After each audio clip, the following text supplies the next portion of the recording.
Okay, we've all been there, right? You're staring at a login form, and you just get this overwhelming urge to throw everything at it, hoping something sticks. But what if we could change that?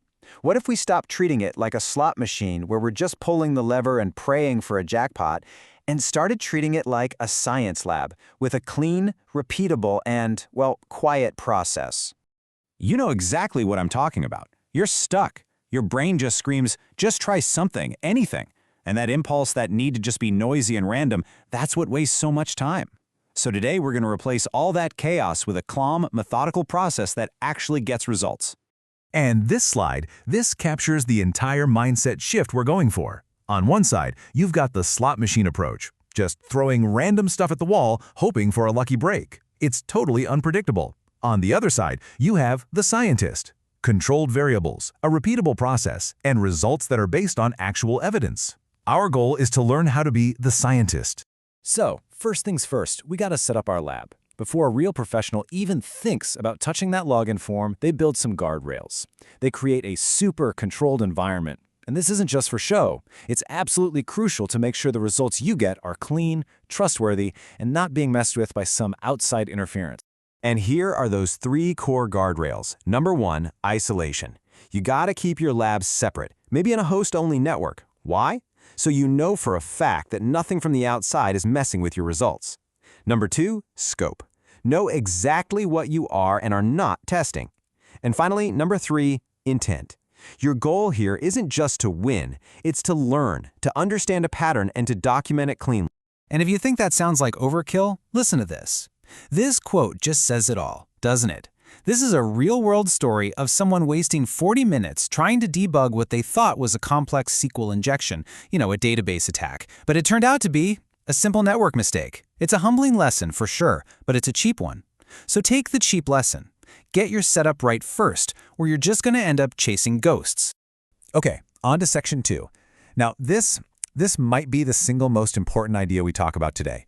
Before you can find something that's wrong, you have to know what right looks like, or maybe not right, but at least what normal looks like. Because honestly, finding a success is totally meaningless if you don't know what a normal failure is supposed to look like first. And this slide right here shows you exactly what happens when you skip that step. You get a false positive.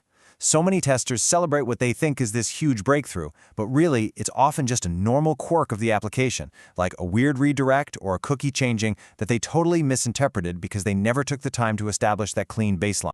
So, how do you do it? It's actually pretty simple. You just capture 2 different states. First, you do a known bad attempt. Fake username, fake password. Take a snapshot, note the status code, see the response length, look at the cookies. Then, if you can, do a known good one with real credentials. Now look at the difference. The status code is a 302 redirect, the length is 0, and hey, there's a new authenticated cookie. These little differences, these are the subtle but critical signals that the application state has changed. This is your ground truth.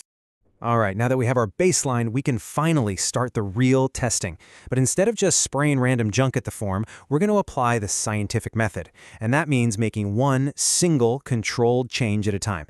This is how you really isolate cause and effect. And here's the rhythm. It's a simple 4-step dance you can do over and over. 1. Reset your session. Clear everything out. 2. Run your baseline known bad request again, just to make sure nothing weird has changed. 3. Run your one variation. Change only one thing. And 4. Compare. You're not looking for some huge flashy error message. Your goal is to spot the deltas, those tiny, consistent differences between your variation and your baseline. I absolutely love this quote because it's so real. Being disciplined can feel a little dorky sometimes, right? But it's what saves you. A simple little checklist stops you from going down that rabbit hole of, wait, what did I just change? Was it the username or the password? It keeps your testing clean and it keeps your evidence strong. Okay, on to our next section. So finding a little signal, that's one thing. But building a credible package of proof, that's a whole other ballgame. The goal here is to create evidence that is so solid that anyone, and I mean anyone, can follow your exact steps and get the exact same result. That's the real difference between a hunch and a professional finding. And this slide just lays it out perfectly. On the one hand, you've got weak evidence. It's that one dramatic screenshot of an error message where you basically have to say, hey, trust me, it worked that one time. But strong evidence, it's kind of boringly consistent. It's a clear, repeatable story of state changes. It's being able to say, when I use this specific input, the redirect always changes. That's proof. And honestly, this is the key takeaway. Your credibility comes from calm, objective, reproducible findings. If your proof looks like a fireworks show, you're probably doing something wrong. But if it looks like a quiet, boring, repeatable lab report, you are absolutely on the right track. All right, for our final section, let's level up our thinking. The true mark of a pro isn't just finding a flaw, it's understanding it so deeply that you can actually explain how to fix it. It's time to stop thinking like an attacker and start looking at this through the defender's lens. And that means you need to know the fixes. Things like using parameterized queries, which basically tells the database to treat user input as just data, never code. Or setting up a database account with the absolute minimum privileges it needs. It also means handling errors gracefully so you don't leak secrets and logging weird activity. This knowledge, this is what turns a fun lab exercise into a truly valuable professional skill.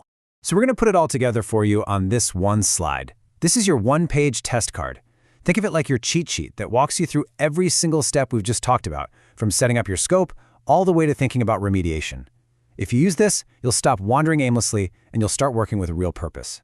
And we'll end with this one last question for you to think about. After all of this, what's the real skill here?